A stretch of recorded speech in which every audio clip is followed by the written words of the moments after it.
And welcome to Valkyries author interviews. I am joined today by the fabulous JD Blackrose. Thank you. Thanks for having me. Thank you. Oh my gosh. Yes, it's so great to have you guys. I cannot wait to talk about JD's story and JD. We are doing these interviews with the amazing authors of the very first Valkyries anthology. So this will lead up to our summer release of the first Valkyries, the intro. Wow. So you'll get to meet the authors and or better get to know the authors and or get to enjoy the shenanigans. I'm Marisa Wolf. And I'm JD Blackrose. And here we go. I have these questions that I shared in advance, so not tricking anybody, but also we're just going to chat. So if we go off the rails, we go off the rails. It happens. Yeah, that's what authors cannot be constrained. That is what I have learned. We live in a constant state of stream of consciousness. So, it's impossible. That is exactly right. Also, we are delighted to be here today and bring you purple to your screens. Yes, this has faded. This was way brighter, like way brighter. Yeah, still. But thanks. Yes. Oh, I love it. It looks so good. Okay. So as we jump in for the first question, JD, what do you write and why do you write it? Yeah, I write urban fantasy and some comedic horror. I don't really know what to call it. I'm really referring to my zombie cosmetologist novellas. And yeah, I did say that. And words don't generally go together, I know, but that's what Waylon Jenkins is, a zombie and also a cosmetologist to the biggest and brightest stars in Hollywood, as you do. And it's sort of like comedic horror, cozy mystery. It's like, I don't know. Yeah, it's its own thing. And so, yeah, but urban fantasy mostly. But yeah, except for the zombie cosmetologist novellas. I mean, they say there's nothing new under the sun, but there always is something new. That sounds like one of those things. Some new way, yeah. So poor Waylon, he was turned at the Battle of Shiloh during the Civil War, and he gets pulled into a murder mystery in the very first novella called Pluck and Cover, because a body starts showing up with limbs missing, and the local police captain thinks the zombie's got to be the perpetrator because who else needs the spare parts? Right. So that's what he thinks. And so poor Waylon gets pulled into, a murder mystery and has to prove his innocence. And that happens in like each novella.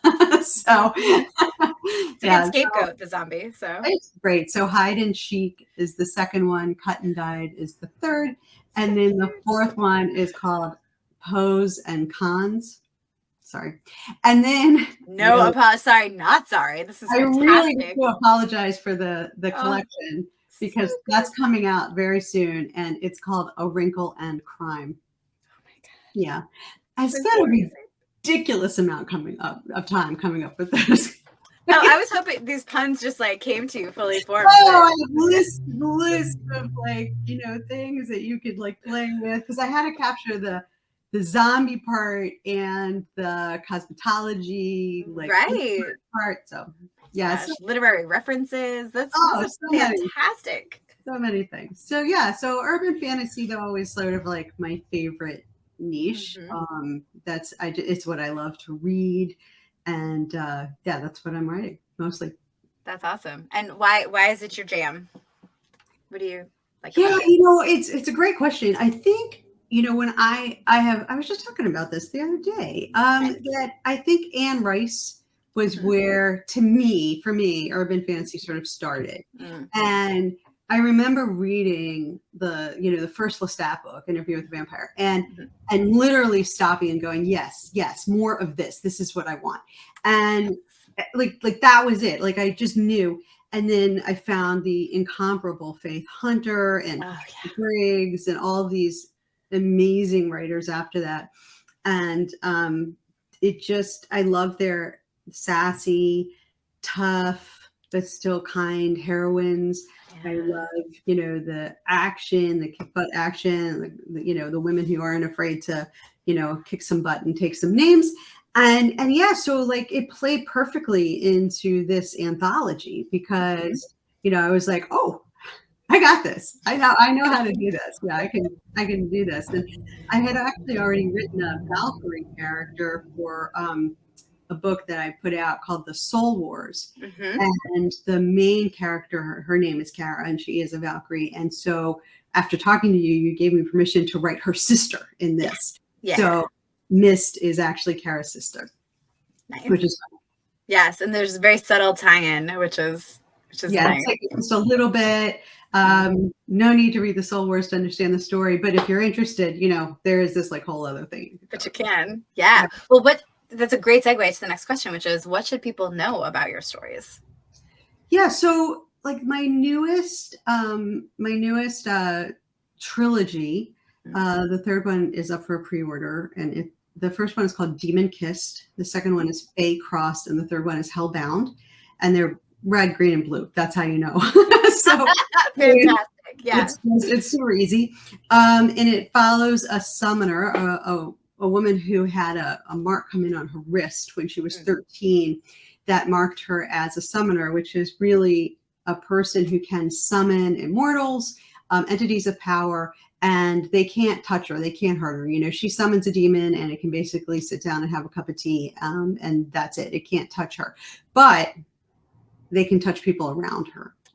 And that leads to problems. And when we first meet her in Demon Kissed, she's hiding out in a Fae bar bartending because a summoning has gone really wrong, and she now owes a demon a favor, and she doesn't know what he's going to ask, or when he's going to ask it, or what he's going to want, or what he'll do if she says no. So that's where that starts, and the third one is out now, and that's I wanted to create a character along the lines of what I had been writing, someone who had some kind of like a magical ability, but wasn't in any way perfect, didn't really even know how to control it, and just basically was like verblunching her way. That's Yiddish. Verblunching. So good, yes.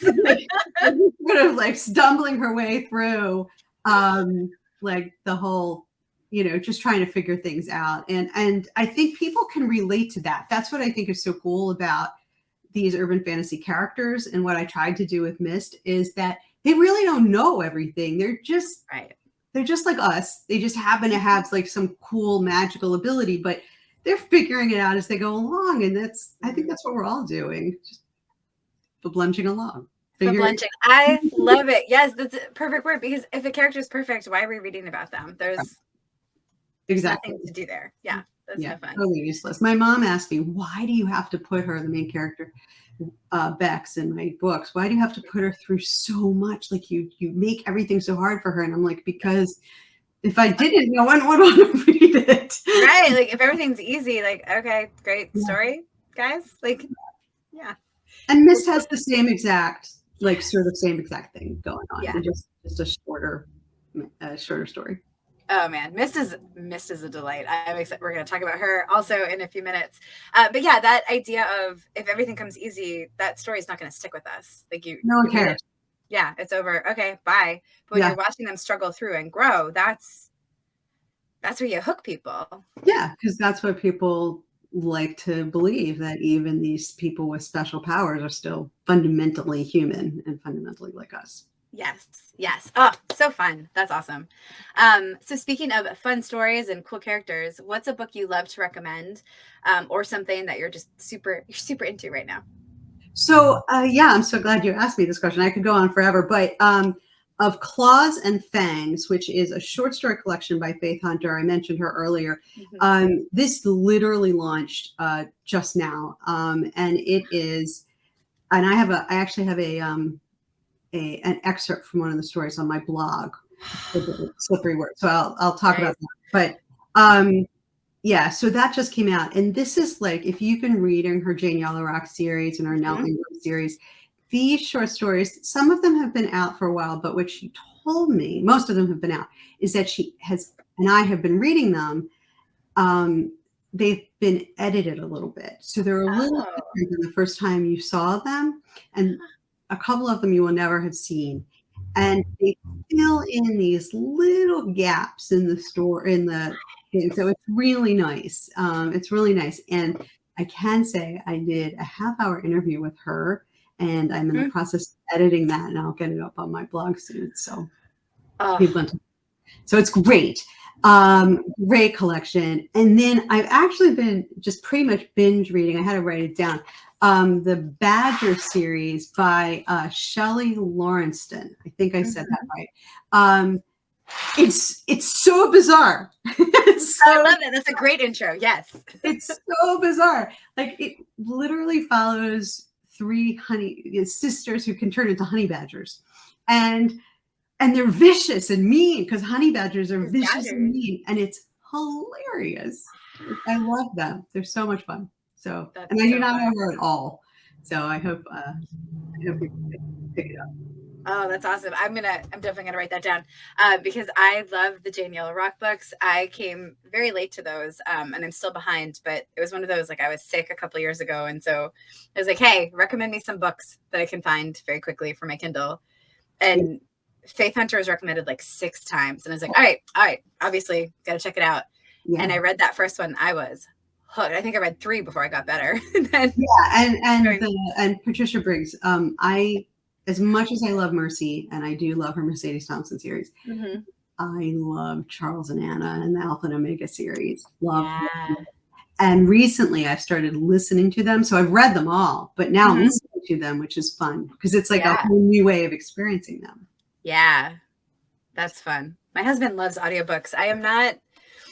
I lose focus and I don't mean to, but all of a sudden I'm like, wait, what just happened? Right. Well, part of it is that you can read faster than they Yeah. Yeah. And there's a couple books, Conflict Born by Richard Fife and Fairy God Murder by Sarah Sober. It's a great title. Yeah. Oh, it's great. And those are new from Falstaff Books, and I really recommend those. Nice. All right. I love whenever I leave a conversation with multiple books to add to my TBR. That's fantastic. Okay. So in Hit World has recently been described by another author as genre gumbo, which is my new favorite term. Right. So Hit World is urban fantasy. And like, there's some noir. There's room for everything. There's room for buddy comedies. There's room for heists. Like, you can do basically anything. It's an anything goes universe. Another thing about this universe is everyone has a knack or a talent that just might be magical. So what would yours be? What's your magical talent? Yeah. I'm really good at reading subtext. Like, I can read body language and nonverbal things, like tone, like really accurately. Nice. Yeah, I have a bit of an intuition around that. And so cool. To the point that I've had people like bosses ask me to sit in on meetings in the back so I can tell them what was going on later. Like, I don't trust this person. He's lying, that kind of thing. Yeah. Right. Because I'm like, there's no, that I can't tell you specifically why, but there's no way he's telling the truth. And I know that. Right. Something's off here. Yeah. So I can feel that kind of thing. So maybe that's it. That's perfect. Yeah, that's spot on. I do not have that talent. I am a very like face value person. Like, okay, you said the thing, you mean the thing. And that has been tricky in certain work situations when people aren't telling the truth. Yeah. I mean, sometimes because I'm a trusting person, I will not see it coming. Yeah. It makes me mad afterward. Yeah, because you're like, I know better. This is ridiculous. There's no way that was real. Right. Yeah, that is very frustrating. But what a great power that would be. You'd be like a human lie detector / investigator in the world. I love it. Or he would work at Life Enders International, because that's a little similar to a power that somebody has. Yeah, at headquarters. It's good to know when you're working with spies what's going on. All right, speed round that can be as speedy or not as you see fit. Ready? Yep. What's your theme song? Right now, I would have to say Surface Pressure from Encanto. Oh, so good. Good song. And even if you don't have like a crazy like madrigal, dysfunctional family, if you're a type A person who feels like they have to take care of everything, that song is genius. Lin-Manuel Miranda did an amazing job on that song. Yes. I've watched Encanto 3 times so far because I'm like, I can't get the songs out of my head, so watch it again. That doesn't help. It makes it worse. I know. I listened to it and then I'm thinking, okay, well, that's stupid. I mean, the thing is, I've had a couple people say to me they didn't like it. And the reason they didn't like it, I know why, is because it's really an adult film about multi-generational trauma. Yeah. masquerading as a child's cartoon flick. Right. And it's not a kid's movie. No, I mean, kids love it, which is awesome. But yeah, it's brightly colored and pretty, and the songs are yeah. fun. But Yeah. it's not really a children's No. themed movie. No. Yeah, it's for the adults to be like, oh, Right. oh, I get that. therapy is good for everyone. Okay, great. Right. That's awesome. What is your go-to game night choice?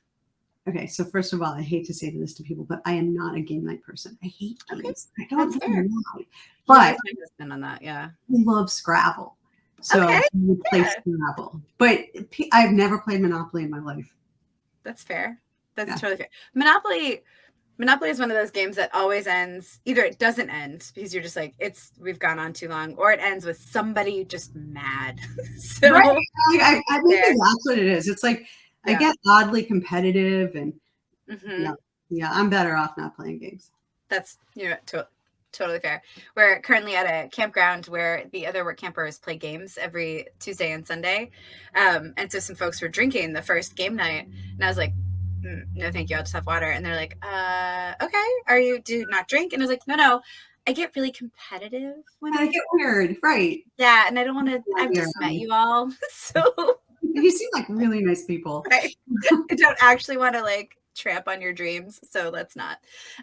Okay, what sitcom would you star in? Either an existing sitcom or the one that would be made of your life? Well, I'm going to show my age, but Home Improvement, I would have been the character that the actress played, his wife. Yeah. Oh gosh, why am I forgetting her name now? I know, like Tim the Toolman. I know it.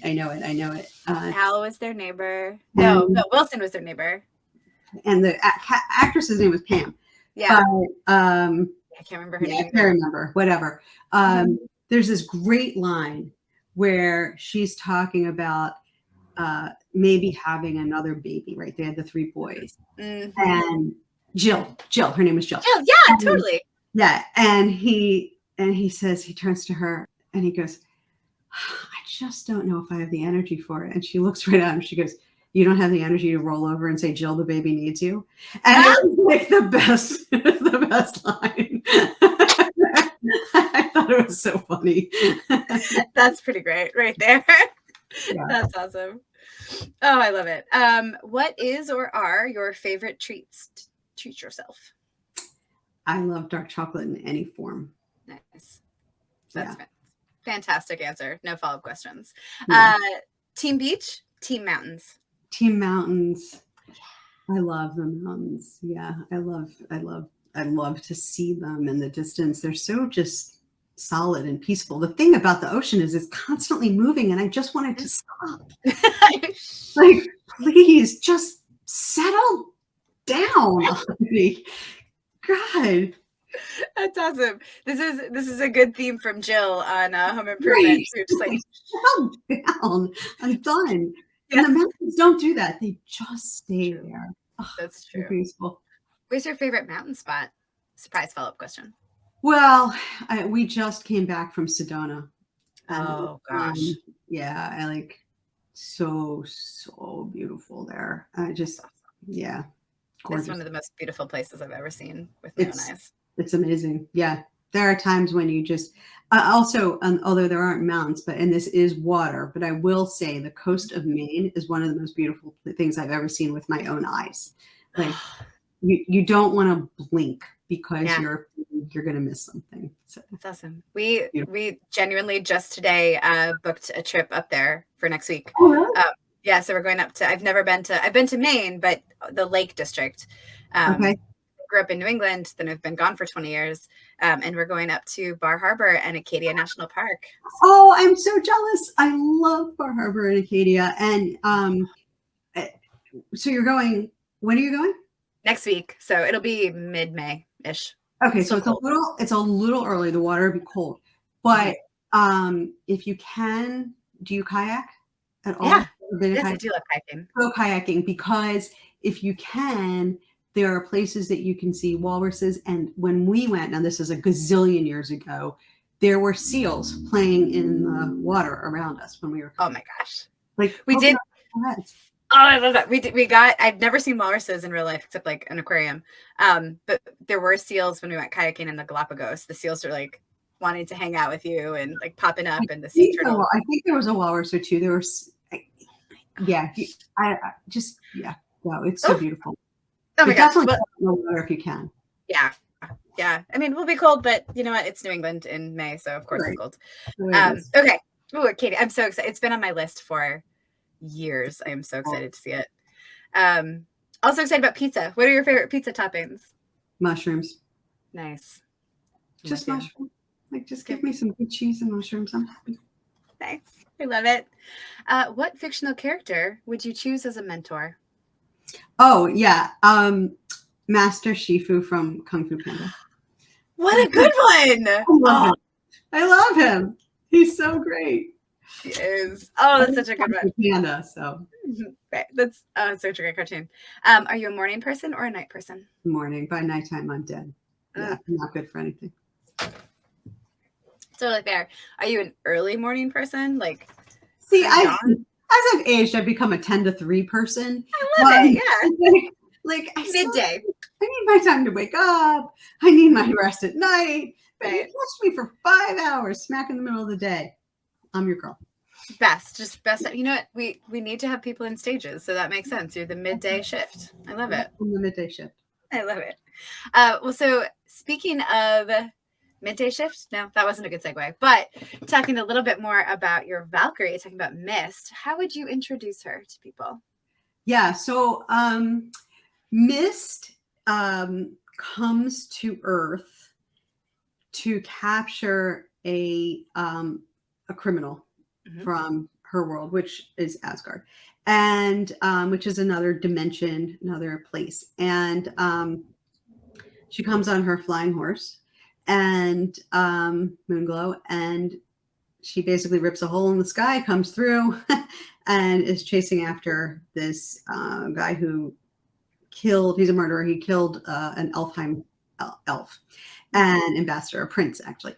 And she is, dogged and loyal and beautifully imperfect. And when she arrives on Earth, the whole idea that there's magic called Kaval, and she's a master of Kaval on her plane. But here on Earth, she can't grasp it. It's like a little different in just really small, but like important ways. And it just keeps sluicing right by her and she can't sort of grasp it. And so it leaves her at a huge disadvantage and hijinks ensue. Hijinks ensue. I love it. She is a delight. The whole story is a delight. There are moments where, so I do this as an editor anyway, but there were definitely several moments where I was like, I love her. This is perfect. This is so funny. I laughed out loud. Like there were so many great character moments. I think my favorite line, and I think you commented on it too, is when Moonglow doesn't say anything. And I said, she had no need to repeat herself. Yeah. And the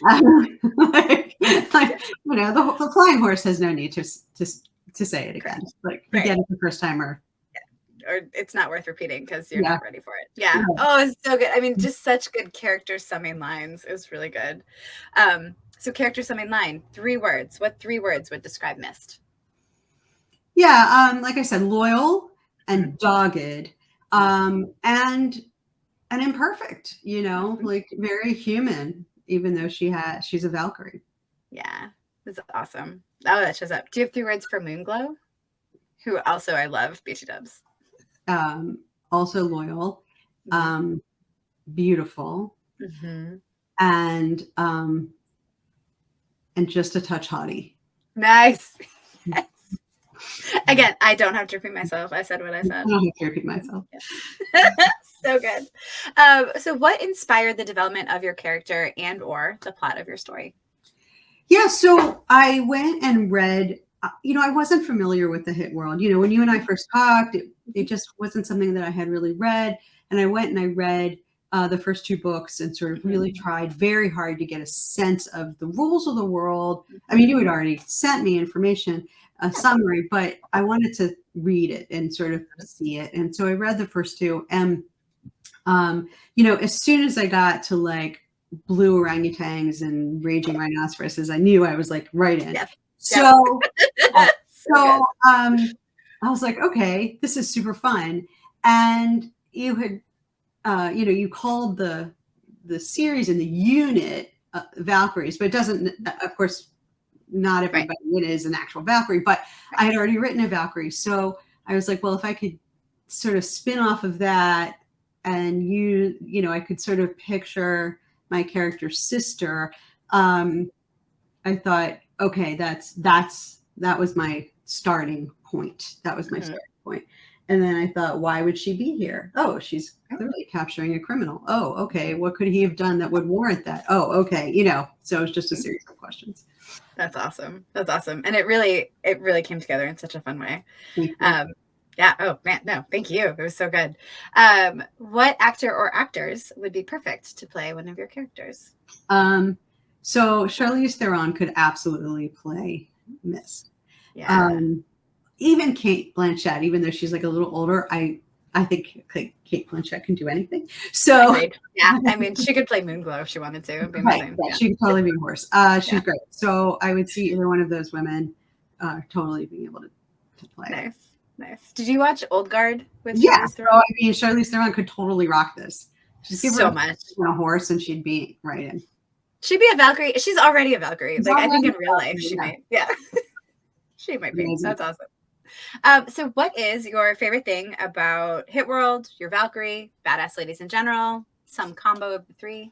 Well, yeah. So like I said, when I was reading Hit World, I didn't know what I was getting into. And I want to say this to people, like, if you're thinking, this sounds weird, I don't know what it is, still give these stories a try, because they're original but set in the world, and just there's going to be something for everybody in this, I think. And I think when I got to understanding how flexible the world was for other writers to operate in it and to be a real shared universe, that was awesome. That's when I was like, oh, there's so many things you could do here. So that's one of the things I really loved about this. And strong female characters, we need a lot of them. So yeah, let's just keep writing those. Oh man, I agree. Especially when they are fun. Like, they're not, their entire personality isn't strong female character. They have things going on. They have things going on. They have relationships. They have weaknesses. They have foibles. They have fables. Yeah. Yes. Yeah. I sort of really can't wait to see Mist interact with Steed. Like, I'm sort of all about that. Like, I have that one line, like, I don't, remember she says, she didn't want her Mustang to meet up with a Steed. And I'm like, yeah, that's going to be fun, because Moonglow is not going to like him. It's so good. So, Bill, y'all, the things that I am so excited for readers to experience is to meet all of these Valkyries. And then I really hope down the line, like, so that the thing is, we'll have some solo books, and then we'll have some group books. And I am so looking forward to the interactions of the Valkyries with each other and with some of the men from the other side. Yeah, the Hit World, I think. So Bill Webb and I, Bill Webb, Larry Hoyer, the creators of the Hit World universe. And Bill and I are working on a novella that will kick off Valkyries. Okay. Although the anthology may also kick off Valkyries. It's just whichever comes out first. But Cynthia Witherbot is a protagonist in that story, and the way she thinks about Steed versus the way Steed thinks about her is so much fun. Read that. I'm having fun, so I hope that readers have fun. But the idea of just seeing Steed with some of these women, like, I really can't wait. I think that'd be so much fun. Yeah, it's gonna be great. Yeah, that's awesome. Okay, so bonus round. What should I have asked you that I didn't? I don't know. I think you asked me a lot of good things. I maybe people would be interested in knowing that I didn't start writing for publication until I was 45, until 9 years ago, and 8.5 years ago. And like literally 8.5 years ago, I had never tried to write anything that could be published. Like I didn't know how, I didn't know anything. And so I was truly starting from scratch, and I had written my whole life, but privately. And, I wrote my first short story when I was a little kid. And it was at 45 when I realized that my oldest was getting ready to leave for college, and I better do something. That I really started taking it seriously. So if you're out there and you're thinking, oh, I can't start, I'm too old, I'm too whatever, that's totally not true. Agreed. That's awesome. That's a great question. How did you get on this journey of published author? That's a great one. I love that. It was, and I started in the weirdest way.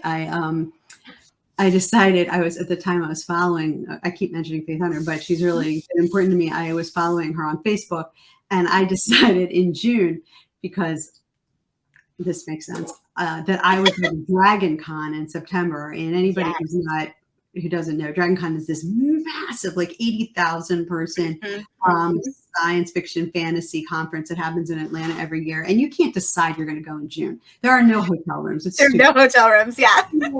I just decided, I'd never been to any kind of convention. I'd never been to one at all, ever. And the first one I want to go to is Dragon Con. It's like, it was my first too. That's amazing. Yeah, go ahead. Yeah, it's like, let's just start swimming by jumping in the Atlantic Ocean from a helicopter. So I decided that was what I'm going to do. And I posted in Faith's group, because a lot of people were saying they were going to go. I was like, hey, I'm sort of like, maybe, I don't know, possibly, just considering if there's a chance, going to Dragon Con. Does anyone need a roommate? Okay, thanks, bye.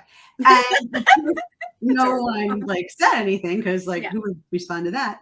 And Faith herself, who I'd never met, did not know, sent me a message and said, hey, did you ever find a roommate? And I said, no. And she said, I have a roommate for you. And that's how I went. So I love it. Yeah. And then I came home and I told everyone I was going to start writing seriously. No, you're not. Right. And then you did. You did, yeah. That's JD. That is so cool. That's awesome. I heard a little bit of that story when we first talked, but that's how it started. And then I just really got started, figuring out how to write and how the craft works and how the publishing world works. But mostly, and this is what I talk about a lot, I do some videos you can find on YouTube or TikTok under hashtag Real Talk Writer. And if you're starting out, these are new, but I talk a lot about establishing a writing habit and what it takes to start a writing habit so you can finish things, because if you don't finish things, you can't publish anything. Turns out. Yeah. Yeah. It's entirely predictable. Right. That's awesome. Real Talk Writer. I love it. Real Talk Writer. We can include that link too if you want. Sure, I love that. Yeah, that's awesome. That'd be cool. All right. What question or questions do you have for me? When did you start writing? So I started writing when I was 6. My first story was about Idaho potatoes. Nice. Yep. Not sure why I was fascinated with them. And I laminated it, so I feel really good about that. And then I stumbled into fan fiction. So I wrote Anne McCaffrey's Pern fan fiction for 20 years, I think. So that was the first science fiction and fantasy I read, and I wanted to stand on those birthing stands with the dragon egg so much. Like I've told people this. If wishing could have made something true, just the power of the wish, that was me. Because I wanted a dragon. I didn't care what color. I'd take a green one. It's like anybody. Yes. Wanted a dragon. Yep. So, man. That was it. I mean, I think the first book series I felt hard for was Narnia. And the very next I read The White Dragon, because it was right next to, I guess C.S. Lewis and Anne McCaffrey. They were right next to each other. And there were no more C.S. Lewis books. So I took out The White Dragon and I was like, what is this? I'm obsessed and I want to be there. And I was like 11, I don't know. And so by the time I was 15, AOL was brand new, and there were forums on AOL for Pern fan fiction. And I was like, well, this is my life now. This is my whole identity. So this does have a point. So probably about 15 years into that, I started writing with this incredible woman, Casey Azell. We had so much fun. And Casey was deployed. And while she was deployed, she's in the Air Force, she said, you know what? I'm going to be a published author. And because she is that kind of person who puts her mind to something and gets it done, she was published by the time she came home. And so she wrote us a short story for one of the Four Horsemen, Chris Kennedy Publishing's Four Horsemen, their very first anthology. She wrote a story, and Chris and Mark, the publisher and creator, said, hey, do you want to write a novel about this? And she said, yes. However, she was, full-time helicopter pilot, mom. Yeah. She had things to do. She had things to do. She's like, what if I bring in a friend of mine to write it with me? And they're like, all right, whatever. And so Casey sends this short story to me. And she had been sending stories to me, and I love them. So it was wonderful. She's like, hey, what do you think about this? And I said, oh my gosh, that's an incredible story. It's so much fun. She's like, yeah, cool. Do you want to build it out as a novel with me?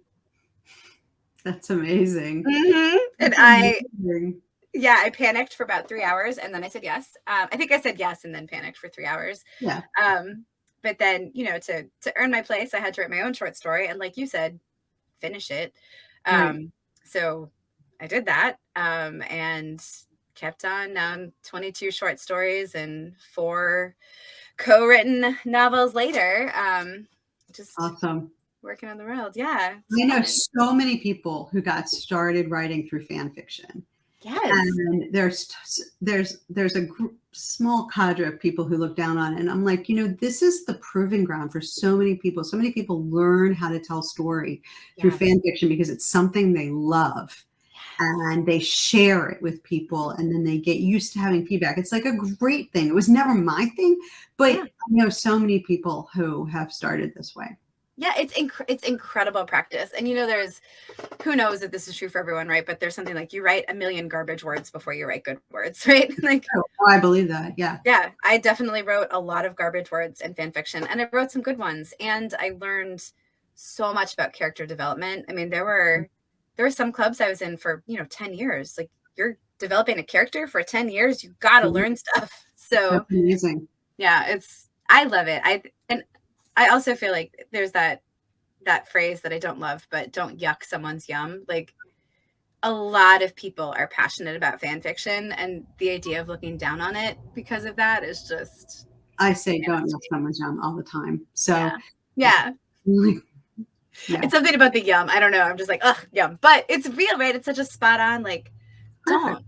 Like, somebody loves it. Let them love it. Doesn't hurt you. Let them have their things. Yeah.